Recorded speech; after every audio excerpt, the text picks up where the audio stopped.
Hola, ¿cómo están? Bienvenidas y bienvenidos a un nuevo capítulo de Influyentes aquí en CNN Chile.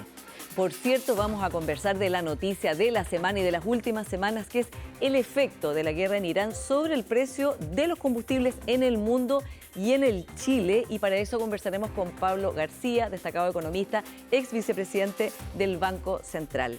Y también conversaremos sobre los cambios sociales, cómo está cambiando nuestra sociedad con este nuevo gobierno, qué pasa con la igualdad de género, con la destacada antropóloga y escritora Sonia Montesino, también Premio Nacional de Humanidades.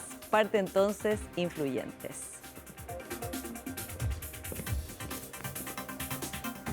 Sonia, muy bienvenida a nuestro programa. Muchas gracias, Paula. Muy contenta de estar contigo.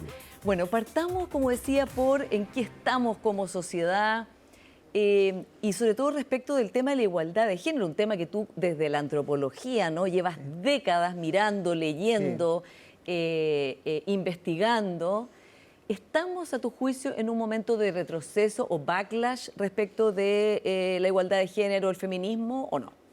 Bueno, yo creo que son dos cosas distintas, la igualdad de género y el feminismo. Interesante, vamos distinguiendo. Sí. Tendríamos que hacer esa diferencia. Yo creo que el feminismo como movimiento tiene la vigencia más grande. Creo que es uno de los pocos movimientos que todavía sigue existiendo como con una utopía que precisamente tiene que ver con lo que tú planteaste respecto a la igualdad entre hombres y mujeres, ¿no? Yo diría que eso es una cosa importante. ¿Y por qué digo que es la última utopía?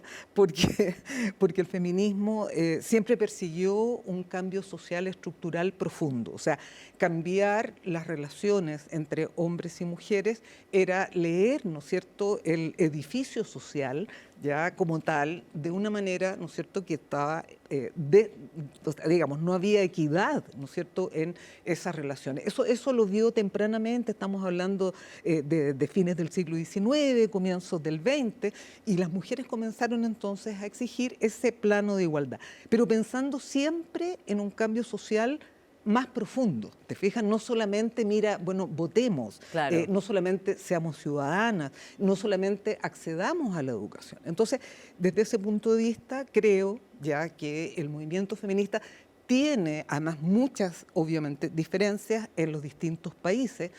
Hay una lectura histórica de cada país de lo que es el feminismo, entonces pienso que eso se mantiene. Esa es una cosa. La igualdad de género, ahora si tú me preguntas, Sí. ya, estamos entendiendo género, ¿no es cierto?, por una construcción social de las diferencias sexuales, ¿ya?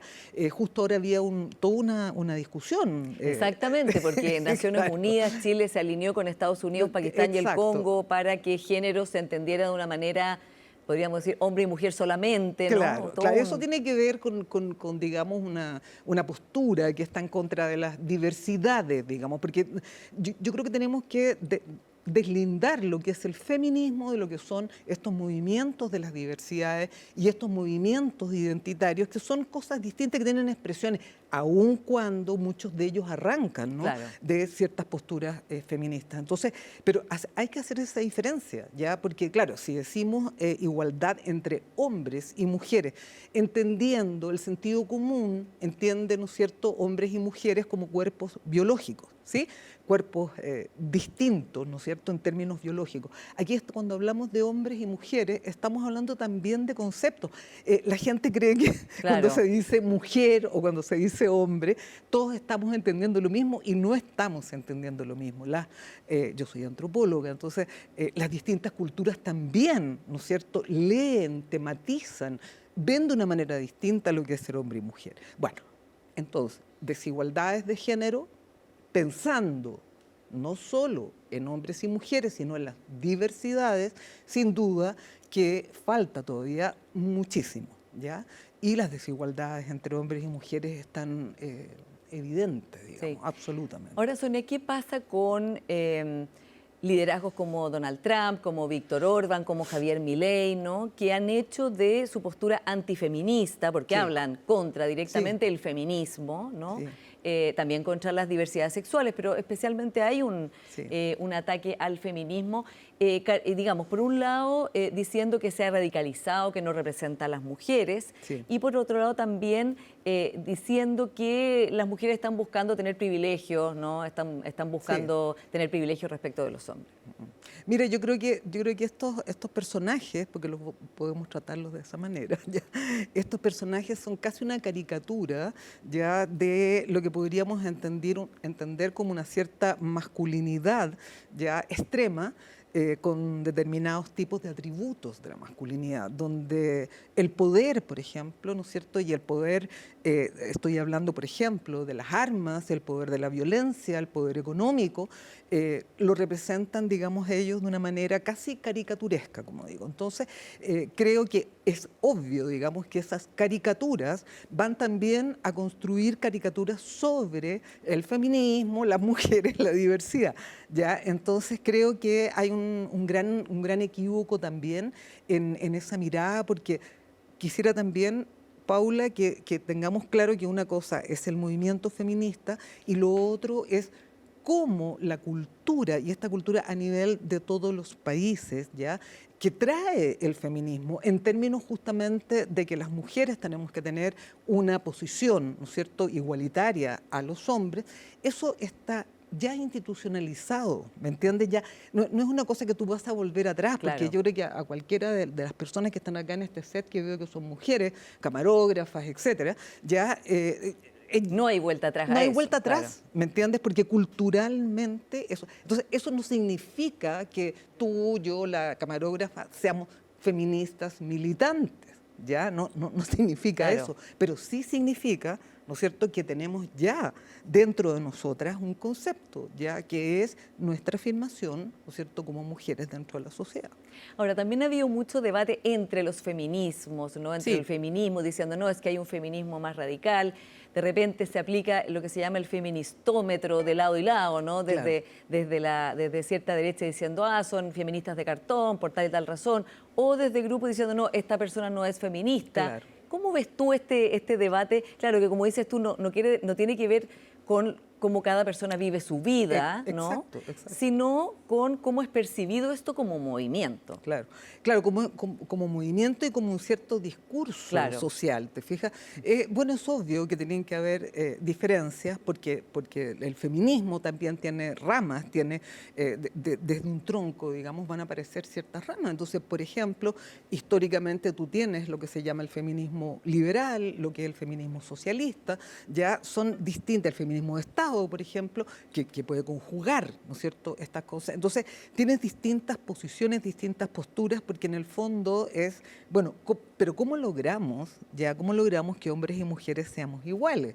Entonces, claro, tú puedes decir, hay alguien que tiene una postura radical en el sentido, ¿no es cierto?, de que quiere efectivamente una transformación radical de la sociedad.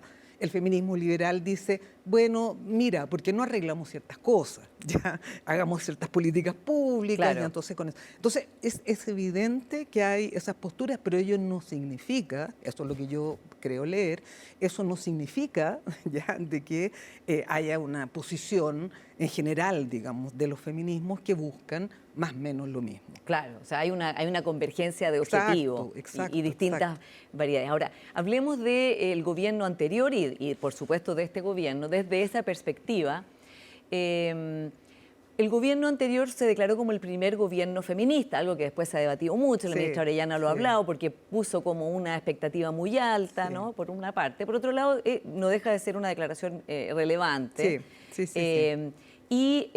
Pero termina ese gobierno y recuerdo una encuesta criteria que dice que la percepción de avance la gente percibió un avance en materia de igualdad de género, pero a la vez menos personas, menos mujeres se identifican con el feminismo. Claro. ¿Cómo está esa paradoja? Claro, es que yo creo que lo que pasa es que hubo como una suerte, diría yo, de excesivo discurso, a veces incomprensible, como la interseccionalidad, como un montón de cosas, digamos, que más bien tienen que ver con debates también teóricos, ¿no? que la gente no los entendió mucho, digamos, de qué se trataba. En la academia obviamente discutimos, en la universidad discutimos mucho, digamos, sobre ese tipo de cosas, pero creo que hubo un exceso de eso y hubo una cosa como, a ver, que yo creo que es un problema como general, que es como construir la sociedad como yo quiero que sea. ¿Ya? Entonces me estoy imaginando que tal cosa, ¿ya? Y por lo tanto se actúa ya frente a algo que muchas veces no existe. Entonces pienso que lo que estamos viviendo ahora es como una reacción contraria, digamos, ya a estos discursos, porque yo creo que son básicamente más que nada discursos, porque claro, en términos reales tú estás en el poder, digamos, ¿no es cierto? Y tienes que transar y tienes que hacer un montón de cosas que van en contra justamente de muchos de los postulados del feminismo, ¿no? Entonces, bueno, lo que yo creo que hay una cosa muy, me atrevería a decir casi infantil, ¿ya? De que es como, ya, tú hacías esto, no sé qué, nada, entonces yo hago esto otro. Lo contrario, Lo contrario. Claro. ¿Te fijas? Es como que estamos viviendo, digamos, eso, pero creo y pienso que en términos culturales reales y en términos de cómo funciona la sociedad, han habido avances. Ya han habido avances por lo que estamos hablando, porque esto es un proceso largo. Ya este es un proceso, por lo menos si pensamos en Chile, que viene, como hablábamos, desde comienzos del siglo XX. Entonces, es algo que tú no lo puedes transformar, digamos, de la noche a la mañana. ¿Ya? Eso creo. Sí. Ahora, creo que también vamos a estar de acuerdo en que la caricatura máxima que se hizo de este gobierno Sí. y quizás que hizo el gobierno de sí mismo fue lo de las caletas con perspectiva de género, ¿no? Que ha quedado Sí. como un ícono, un ejemplo de un feminismo completamente desconectado, inentendible, ridículo, que si vamos a los hechos, en realidad lo que era que las caletas de pescadores tuvieran también baños para mujeres y que en los baños de mujeres y hombres hubiera mudadores para niños. O sea, Claro. Algo que en realidad todos podríamos estar de acuerdo que es algo positivo. Por supuesto. Pero como dices tú, en el lenguaje, eso es un lenguaje que se transformó en un arma, digamos, fue rápidamente Claro. tratado así. ¿Por qué pasó eso? O sea, digo, cuando es tan evidente que referirse a que haya baño en una caleta de Claro. pescadores y decir caleta con perspectiva de género se iba a prestar para eso. Claro. Lo que pasa es que, claro, hay también una historia que desconocida, te fijas tú, de movimientos de mujeres pescadoras, de mujeres recolectoras, te fijas que también han hecho llegar sus demandas ya a los distintos gobiernos, no solamente al gobierno pasado. Entonces, esa historia es desconocida. Tú llegas, te fijas, a una concreción de una política de algo que se había pedido hace mucho tiempo y que tal vez, ¿no es cierto?, esos movimientos de mujeres pescadoras no lo plantearon como, mire, perspectiva de género, porque eso es, bueno, es simplemente, digamos, justamente cómo logramos ya que la inserción de las mujeres en un espacio que es muy masculino tenga cosas tan mínimas, digamos, como un baño. Entonces, creo que también fue una cosa comunicacional mal hecha, digamos, porque se debería haber explicado precisamente algo muy interesante que ocurre en Chile, que precisamente ha habido, yo diría, de ahora unos 20, 30 años, un movimiento ya dentro de ese universo ya de pescadores, recolectores, algueros, etcétera, donde las mujeres comenzaron a tener un protagonismo. Entonces, es eso. Claro, ¿no? es una, como decías tú, el lenguaje que Y termina... una falta de una manera yo desde mi punto de vista de mal comunicar, porque es interesante que la gente sepa Claro. que eso obedece, ¿me entiendes?, a una demanda sentida. Claro, y también aleja, ¿no?, a personas que ven esto como algo muy lejano a su experiencia No vital. lo entienden, Sí. no se logra entender. Ahora, en este gobierno, o sea, en el gobierno anterior, para que entremos luego al gobierno actual, el caso Monsalve marcó sin duda probablemente el error más grande que cometió el gobierno, en particular el presidente Boric. Se ha tomado la responsabilidad diciendo que esas decisiones, esas malas decisiones las tomó él.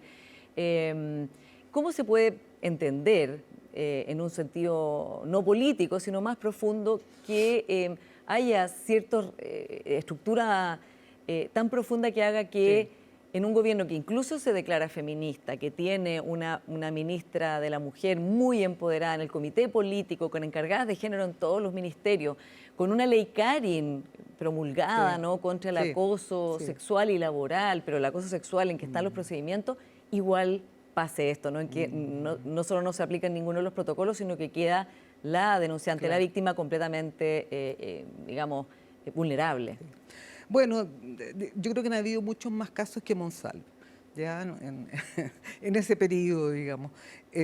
Las universidades, ya sabemos, ¿no? Bueno, tú estás en la Diego Portales, también eso ha ocurrido, digamos. Mira, lo que yo creo ahí es que existe el neomachismo, ¿ya?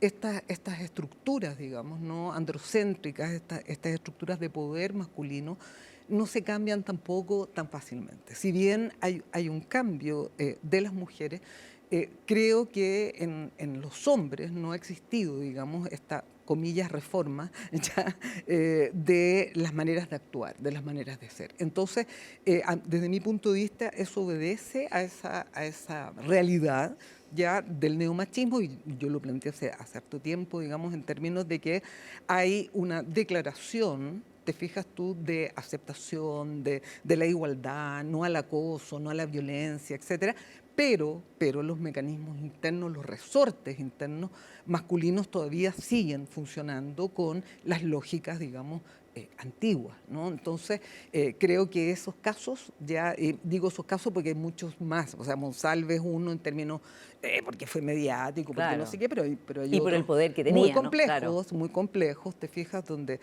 muchos hombres, digamos, que han enarbolado todo un discurso de cambio social, transformación, etcétera, bueno, han sido también objeto, digamos, de este tipo de conductas. Entonces, creo que tiene que ver con eso. Sí. Otro tema que pasó de un gobierno al otro y que el gobierno anterior no logró sacar adelante fue la ley de Salacuna, ¿no? Algo que realmente se trató, se llegó a un acuerdo entre distintas sensibilidades políticas, se llegó a un acuerdo técnico y quedó ahí, ¿no? Sí. Y ahora lo que sabemos es que Salacuna no es dentro de lo que se va a sacar adelante, digamos, inmediatamente, quedó como una especie de limbo, ¿no? O sea, es un compromiso de campaña del presidente Kast, pero no hay claridad de cuándo y cómo. Por otro lado, la crisis de natalidad en Chile está en un estado crítico, ¿no? Las cifras que conocemos, las últimas, es menos de un hijo por mujer, la tasa de reemplazo son 2,1, pero estamos ya a nivel de países asiáticos dramáticos. O sea, claro, no hay y por otro lado, el nuevo gobierno entrante se declara muy partidario de la familia, de apoyar a la familia, de apoyar a la maternidad, pero pasa esto en que mujeres que quieren ser madres o que son madres no pueden trabajar porque no tienen con quién dejar a los hijos, no hay un sistema, y entonces disuade también a mujeres a ser madres, ¿no? Porque saben que van a tener que elegir. ¿Cuál es tu lectura ya más profunda y más antropológica de lo que ha pasado en este caso? Mira, yo creo que estamos frente a un cambio civilizatorio, ¿ya? Porque este tema, digamos, de la natalidad es mundial, pero obviamente tiene también, ¿no es cierto?, formas de realizarse específicas en cada país.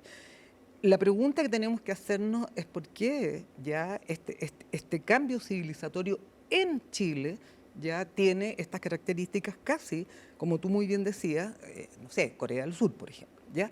Que ya no hay tasas de reemplazo. Ayer estaba leyendo un texto de un demógrafo y justamente decía y alertaba que tampoco es tan fácil con ciertas políticas volver, digamos, a establecer, ¿no? O sea, estamos realmente ante un tema muy complejo que yo no creo que puede tratarse así de simple, porque son múltiples las causas, ¿ya? Y en Chile, obviamente, si nos metemos, digamos, en Chile, paréntesis, hay un texto de Martina Yopo, que es una compilación. Una gran experta ella en Ella es una gran experta, y lo interesante es que ella muestra, uno puede ir viendo las características chilenas de esto. Entonces, yo creo que hay que pensar porque, ¿qué ocurre? Somos las mujeres las que no queremos reproducirnos. Y la gran pregunta es ¿por qué las mujeres ya en el mundo y en Chile no quieren reproducirse?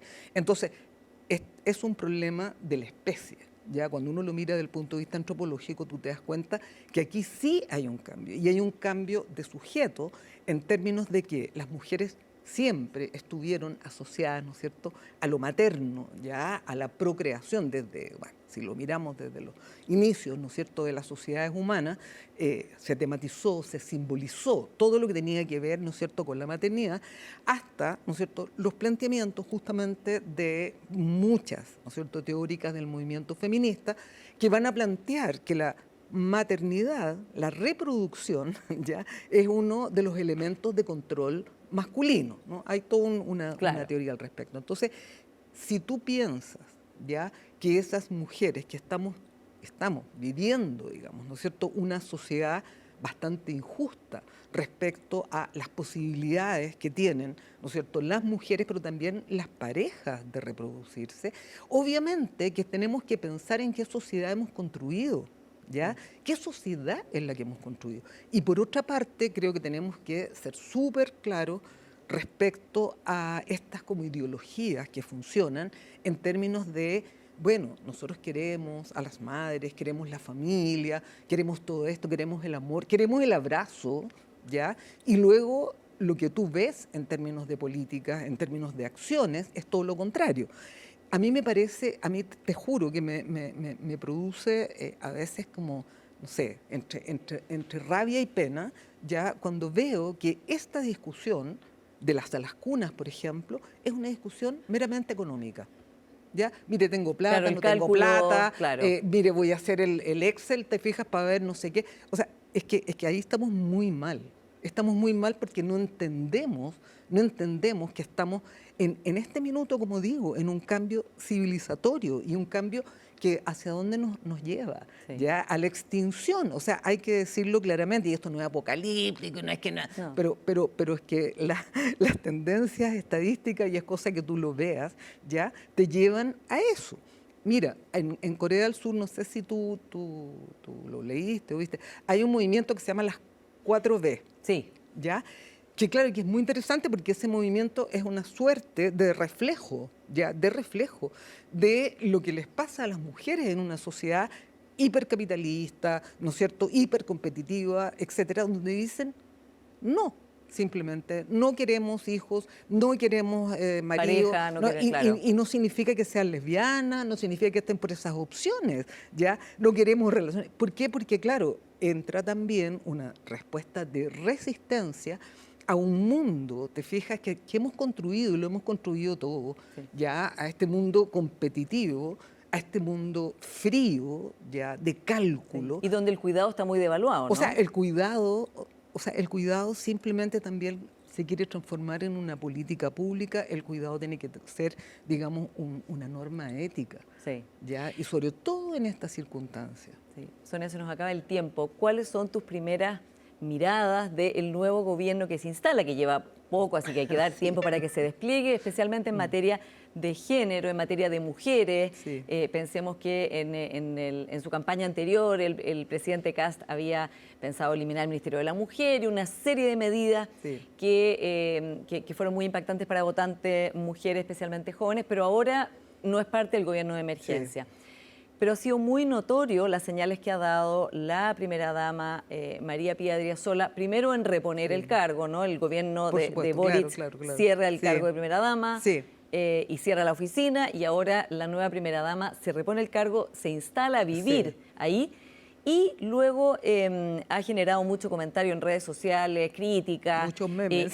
Muchos memes. El hecho que haya servido la comida en el casino, ya está un Sí. diputado la quería mandar a que la Contraloría la Sí. revisara porque no se había puesto guantes. ¿Cómo ves tú Sí. estas señales? Sí, bueno, yo me río porque están, hay algo que yo trabajo que es la gastropolítica, ¿ya? Y entonces creo que las primeras señales ya que se dan en términos de género son gastropolíticas.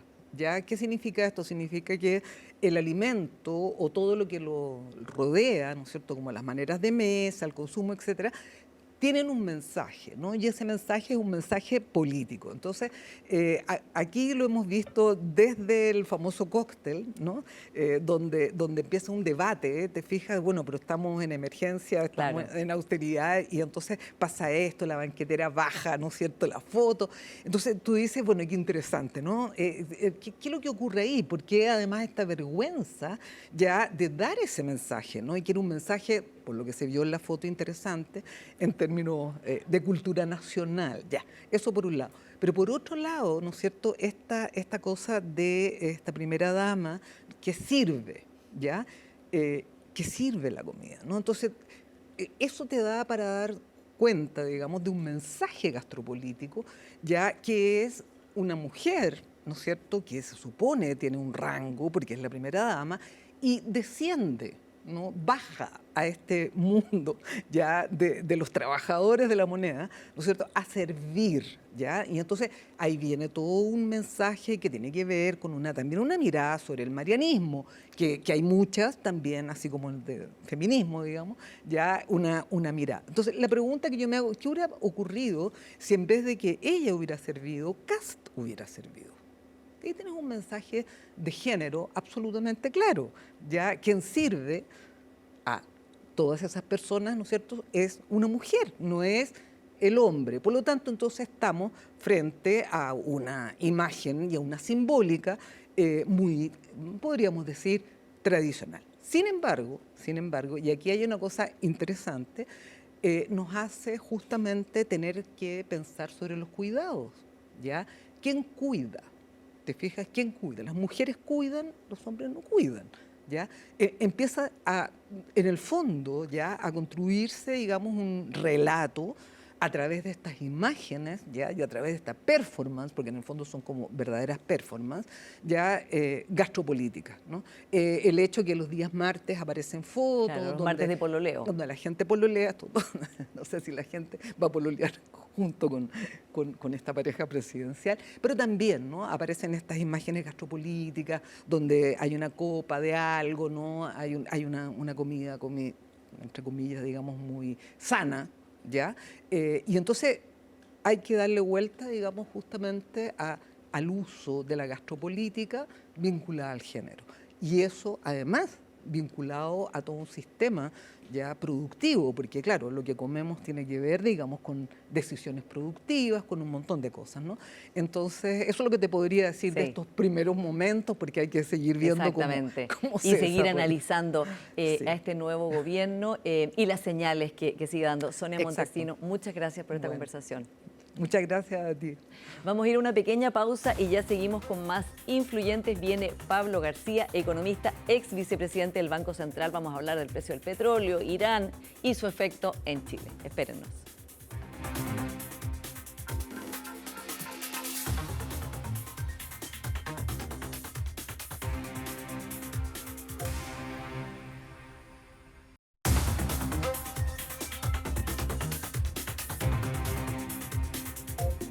Ya estamos de vuelta acá en Influyentes con nuestro siguiente invitado, el economista Pablo García, ex vicepresidente del Banco Central, entre muchos otros cargos. Pablo, muy bienvenido a Influyentes. Hola Paula, gracias por la invitación. Bueno, vamos a partir hablando de la noticia económica mundial de la semana, de los últimos días y que se proyecta hacia adelante, Pablo, que es las consecuencias de la guerra en Irán para el precio de los combustibles, del petróleo y la prolongación de esa guerra que hasta ahora no se sabe muy bien cómo podría terminar. ¿Cuál es tu mirada macro del efecto que está teniendo y que podría tener, cómo se proyecta eso, en la economía mundial? Mira, yo creo que acá hay varias cosas. Uno es el precio del petróleo en sí y lo otro es qué es lo que lo gatilla, que es todo este conflicto militar que tiene sus preocupaciones en sí misma, ¿cierto? Que es muy incierto. Creo que por el lado del petróleo y mirándolo de cierta forma en la historia, lo entre comillas bueno es que hemos visto estas cosas otras veces. O sea, no es primera vez que nos enfrentamos a un problema de precios de los combustibles altos por razones de incertidumbre, conflicto y cosas por el estilo. Lo malo es que son malas noticias y nunca es fácil de enfrentar. Sí. Eso nunca es fácil de enfrentar. Porque lo que ocurre es que los países que importan petróleo, como Chile, con un precio de petróleo más alto simplemente somos más pobres. Y eso es algo que no nos gusta reconocer, ¿no es cierto? A nadie le gusta decir, oye, ahora somos más pobres. Y todo lo que se ha dado como la discusión respecto al MEPCO y el ajuste del precio es la manera como tú materializas el hecho de que hoy día Chile es una economía más pobre, somos una sociedad más pobre y eso no podemos simplemente soslayarlo. Somos más pobres desde que empezó la guerra en Irán, o sea, a raíz de todo esto. Por supuesto. O sea, había que asumirlo ya como un hecho dado. Por supuesto, depende de cuánto dure, cuánto esto puede prolongarse, ¿cierto? Pero el hecho de que ya ahora el precio del petróleo es más alto, significa que ahora, en este mes, somos más pobres que hace 2 meses atrás, producto del efecto del precio de los combustibles. Y vamos a entrar al MEPCO, al Fondo de Estabilización del Petróleo y las declaraciones del ministro Quirós y lo que este gobierno está intentando hacer o ha dicho que va a hacer y que va a comunicar la próxima semana. Pero antes, es verdad que muchos conflictos geopolíticos afectan, desde luego, el precio del petróleo y eso, como dices tú, no es nuevo. Ahora, lo que es nuevo es la incertidumbre quizás del bloqueo del Estrecho de Hormuz y la consecuencia que tiene para la producción del petróleo, para la producción que no se ha podido hacer, para el petróleo que no se ha podido distribuir. Se levantan las sanciones que tenía Estados Unidos a Rusia. O sea, es todo un cambio que en realidad hace que la escalada de consecuencias sea realmente imprevisible.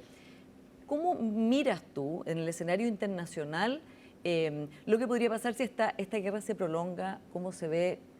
Meses podrían ser. Se ve difícil que sea solo semanas. Yo creo que la analogía más directa es lo que pasó en el 2022. Tuviste una guerra, tenemos que todavía continúa, ¿cierto? La invasión rusa a Ucrania. Eso sacó a Rusia del mercado de los combustibles, no con una magnitud tan grande como la que hay ahora, pero se produjo sí un problema de abastecimiento muy significativo con el gas natural hacia Europa, con el petróleo, con el efecto en los fertilizantes, ¿cierto? Y eso tú te das cuenta que empieza a traspasarse al resto de la economía mundial, ¿no es cierto? Y tiene impacto eventualmente el precio de los alimentos. Entonces, hay una situación que puede prolongarse y tener distintas ramificaciones. Qatar es el principal productor de gas natural del mundo. Entonces, ¿Y está siendo atacado Qatar, así como los claro, países de los Emiratos, Arabia Saudita? O y sea, hay un efecto que creo que es distinto a otras ocasiones, que ahora las instalaciones están siendo dañadas. Por lo tanto, el solo hecho de que se acabe el conflicto bélico no garantiza que el abastecimiento se vuelva a restablecer. claro. Entonces, hay efectos que yo creo que pueden ser bastante más prolongados y no volvamos a la situación actual en términos de lo que ocurre con el precio de los combustibles. Esto va a tener efectos distintos en el mundo. Por ejemplo, Estados Unidos es un país que es autosuficiente en combustible en general, pero tiene temas con las refinerías, el petróleo, el diésel, la gasolina. O sea, esto no es un producto homogéneo. Europa depende mucho del gas natural desde el Medio Oriente. Asia también depende mucho del gas natural desde el Medio Oriente, ¿cierto? Entonces ahí tienes efecto en el costo de la energía en los principales centros manufactureros del mundo, ¿cierto? En Asia. Entonces esto puede tener impactos más generalizados en la estructura de costos global que hacen que de cierta forma también el mundo, los consumidores de combustible, no los productores, ¿no es cierto? Sino que los consumidores de combustible tienden a ser más pobres. ¿Y juega un papel en esto, o jugará un papel en esto, lo que hizo Donald Trump en Venezuela al, tomar preso a Maduro, ¿no? Y poner a Delcy Rodríguez y declararse como presidente encargado de Venezuela, que lo que todos los analistas dicen, en realidad el objetivo no era un cambio de régimen, sino el petróleo? Es que las magnitudes no cuadran, Ya. o sea, el Golfo Pérsico, si tú tomas Irán, Irak, Arabia Saudita, el gas natural de Qatar, ¿cierto? O ahí, son magnitudes mucho más significativas de lo que puede eventualmente proveer Venezuela, que a todo esto requiere un ciclo de inversiones para Claro. reconstruir sus instalaciones muy significativo. Entonces, Y que tampoco está pasando a esa velocidad y también los inversores están viendo, digamos, la situación en Venezuela claro. con cierta No, y además, precaución. yo quisiera también salir un poco del tema solamente del petróleo, porque acá tú estás teniendo una guerra y la guerra está teniendo un efecto muy específico en un mercado particular, pero es una guerra y esto se suma a otra guerra que ya viene ocurriendo hace 4 o 5 años, ¿cierto? Entre Ucrania y Rusia. Entonces, eso es complejo para el mundo, o sea, tener un mundo donde tienes conflictos bélicos que se prolongan. Bueno, y la guerra en Gaza, desde luego. Y la guerra en Gaza, El que es de cese una al magnitud, fuego que es una magnitud, es entre comillas. pero es una magnitud que Claro. no se corresponde con lo que estamos viendo Sí. acá. Entonces, eso es lo que yo creo que empieza a establecer como grados mayores de riesgo basal. Cuando llegamos a las bombas y a los ataques y a la guerra, el riesgo de la base empieza como a incrementarse y eso es complicado para perspectivas de crecimiento. Pablo, antes de entrar a Chile, ¿hay riesgo de recesión mundial o de estanflación mundial, como han dicho algunos economistas? No, yo creo que no. O sea, Ya. que se produzca una crisis grande como la crisis asiática, como el COVID, no. Ya. Para eso tendría que escalar este conflicto bélico a Asia. O sea, si empieza a ocurrir cosas en torno a Taiwán, ahí son palabras mucho mayores, ¿cierto?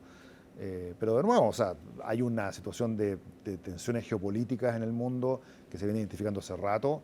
Sabemos que son los protagonistas, son los que están ahí, ¿no es cierto? Hay un rol de China en esto, hay una situación en Taiwán.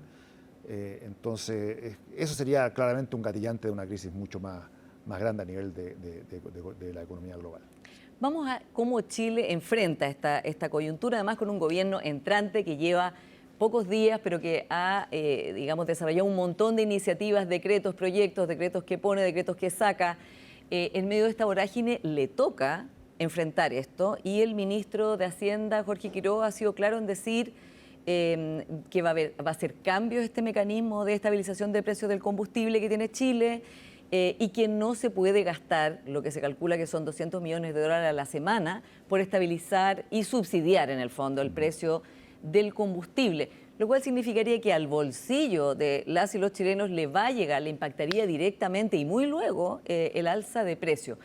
Lo que está haciendo, lo que está delineando este gobierno, que es pagar el costo político, hasta ahora, ¿no?, de decir, no vamos a paliar este aumento, sino que hacer transferencias directas a los grupos más vulnerables, no hacerlo en general.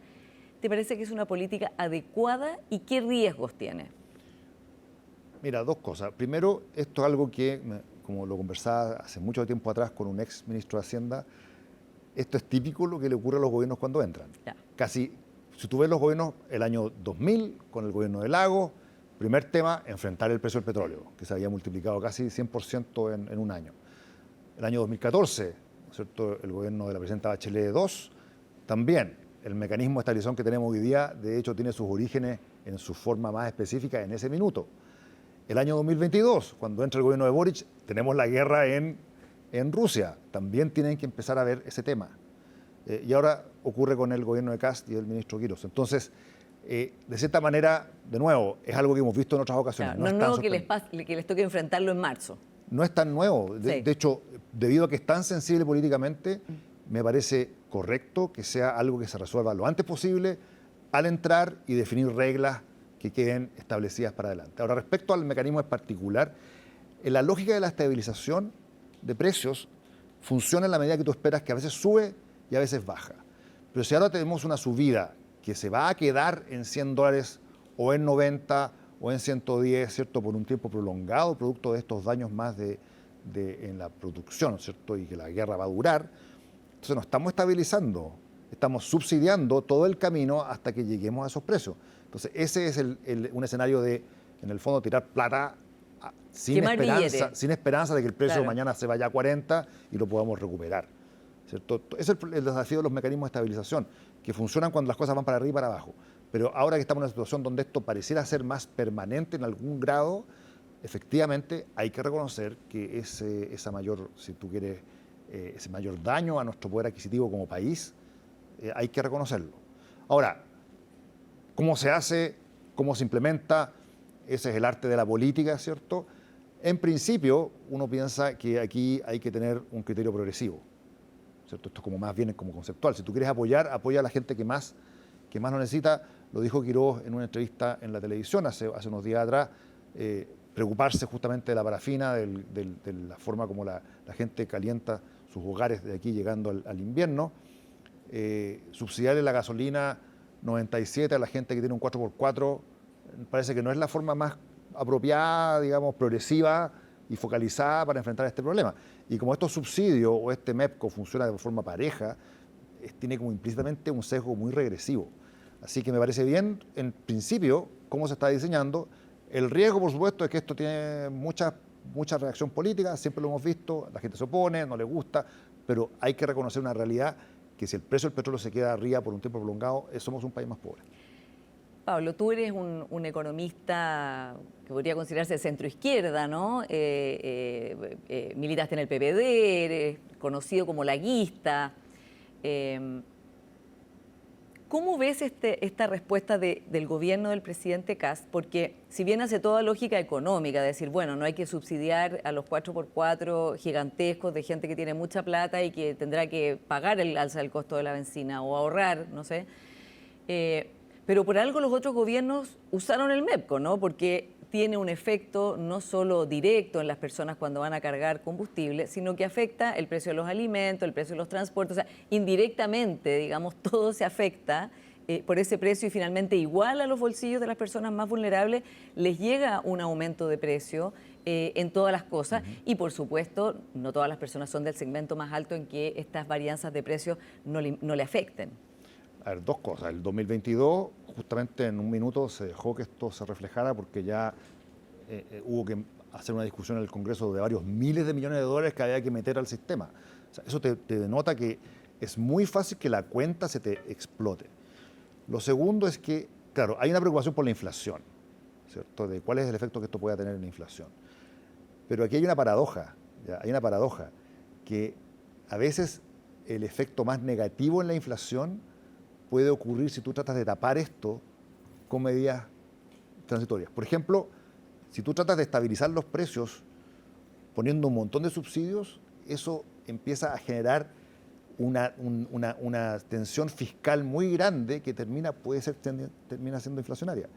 O si debido a que el poder adquisitivo de las personas se deteriora y somos más pobres y la economía se resiente, si el Banco Central opta por ejemplo, bajar las tasas, eso al final también termina siendo más inflación. Entonces hay que tener mucho cuidado con esto, de que las medidas como de corto plazo que tú crees que son diseñadas para prevenir la inflación, puede que te termine generando esa inflación que tú también temes.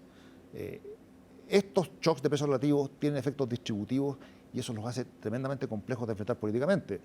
Pero bueno, esas son las realidades que uno observa. Es lo que toca cuando se gobierna, ¿no? Es lo que hay que enfrentar y por lo menos en términos del principio de que esto no podemos simplemente evitarlo a punta de subsidio, es una respuesta que yo creo es correcta. Ya, o sea, ¿estás de acuerdo con la postura que hasta ahora ha manifestado el ministro Quirós? En términos de que esta es un problema que hay que enfrentar y reconocer claramente. Ya. Ahora, ¿qué pasa desde la perspectiva justamente del Banco Central? Que conoces muy bien, porque trabajaste 25 años, fuiste vicepresidente, pero además tuviste muchos cargos antes, así que conoces muy bien esa valía, porque la buena noticia es que estábamos llegando a nuestra meta de 3%, estábamos bien, y esto puede evidentemente afectarla, porque como decíamos, afecta todos los precios, directa o indirectamente. ¿Qué debiera pensarse desde el Banco Central para que esto no, podríamos decir, no afecte las posibilidades de un mayor crecimiento, claro, ¿no? y de un control inflacionario además? Bueno, tenemos IPOM la próxima semana, así sí, que esto lo vamos a poder preguntar directamente. La gracia de haber estado tanto tiempo en el Central es que me tocaron todos estos problemas del petróleo ahí. Entonces, y justamente se produce esta tensión, que por una parte hay este cambio en precios relativos, nos hace más pobres, hace que la economía se resienta un poco, y por otra parte los precios suben. Pero ¿cuál es el desafío ahí? Tú no quieres que esto te genere un problema inflacionario que se te siga replicando hacia el futuro. Eso es lo que tú quieres evitar, porque la inflación, al final, la inflación de aquí a 2 o 3 años es responsabilidad del Banco Central, no es responsabilidad del precio del petróleo. Por lo tanto, el desafío es cómo tú haces que el efecto impacto inicial de este aumento en precios de los combustibles no se te quede pegado con una secuencia adicional, y por eso el Banco Central tiene que ser muy cuidadoso. ¿Qué debiera hacer o qué no debiera hacer? Lo que no debería hacer es bajar la tasa, indudablemente, pero nadie espera que eso lo hiciera. Ahora, yo creo que en las circunstancias actuales el mensaje de política monetaria es quedarse donde estamos, con la tasa en 4,5% hasta nuevo aviso, y descartar en un horizonte del próximo trimestre la posibilidad de bajar la tasa. Yo creo que sería muy complejo que enfrentando esta situación de tensión financiera global, precio de los combustibles, el Banco Central siquiera abrir la posibilidad que quizás en 6 meses más, como lo dijo en diciembre, ¿cierto?, que la tasa podía bajar en julio, que siquiera considerar la posibilidad de que la tasa podía bajar en julio. Yo creo que sería un error de concepto jugar ese riesgo. Hay que quedarse donde estamos, esperar.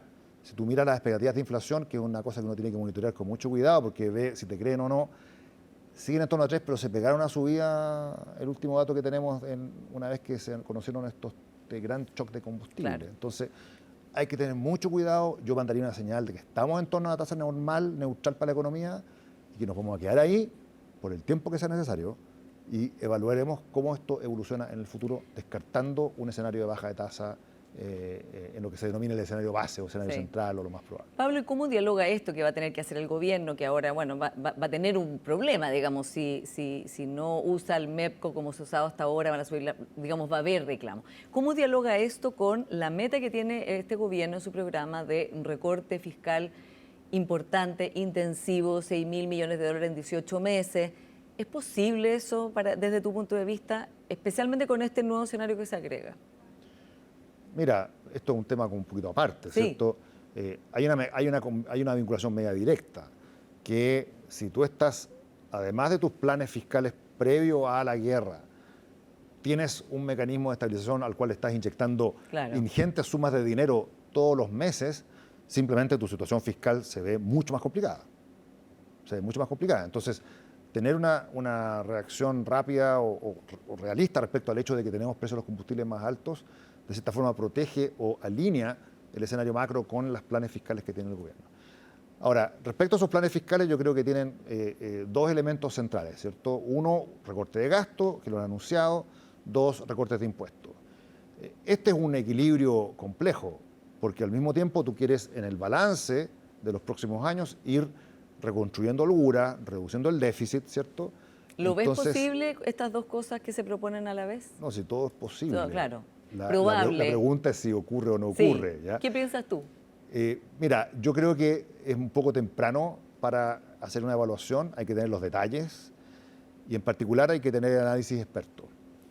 Por lo tanto, yo esperaría a los próximos 3 meses. El gobierno tiene que emitir un decreto, de acuerdo a la ley de responsabilidad fiscal, donde delineas todo su plan fiscal hacia el futuro. Habría que esperar también las iniciativas legales, legislativas que se van a someter al Congreso respecto a reducciones de impuestos, como son. Y yo de todas maneras vería qué opina el Consejo Fiscal Autónomo respecto a esto. Ellos son los expertos, ellos tienen el know-how, ellos tienen el mandato y por lo tanto es la voz, si tú quieres, autorizada dentro de nuestra institucionalidad para levantar las alertas si es que las hay. Consejo Fiscal Autónomo que acaba de sacar su presidenta a 3 personas.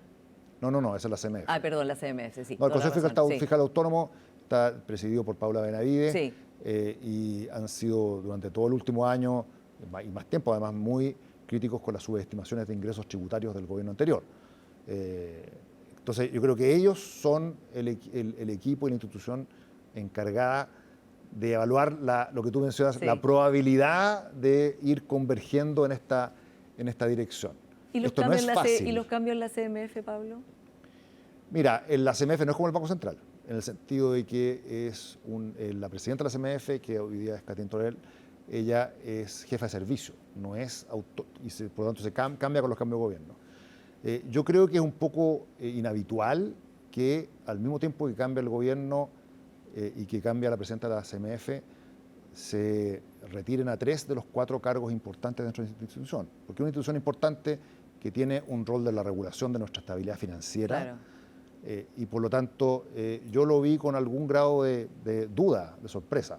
Yo no esperaba que en el fondo la CMF se comportara en su gestión interna como otro servicio público cualquiera que hemos visto todos los cambios, eso es normal con los gobiernos. La CMF es distinto, porque la estabilidad financiera es un objetivo que trasciende los gobiernos. Sí. No es un objetivo... Y debe haber estabilidad en sus miembros, alguna, evidentemente, ¿no? Claro, entonces, bueno, hay que ver qué pasa, ¿no es cierto?, qué es lo que ocurre, ojalá que les vaya muy bien, que no tengamos problemas, ¿cierto?, indudablemente, pero a mí me sorprendió y me preocupó. Se nos acaba el tiempo, Pablo, pero un tema en el cual tú has pensado mucho y que es un tema que acabas de poner es el déficit fiscal, que Chile gasta más de lo que tiene, de que los ingresos no se calculan respecto de los gastos, aumentan los gastos, los ingresos no aumentan igual.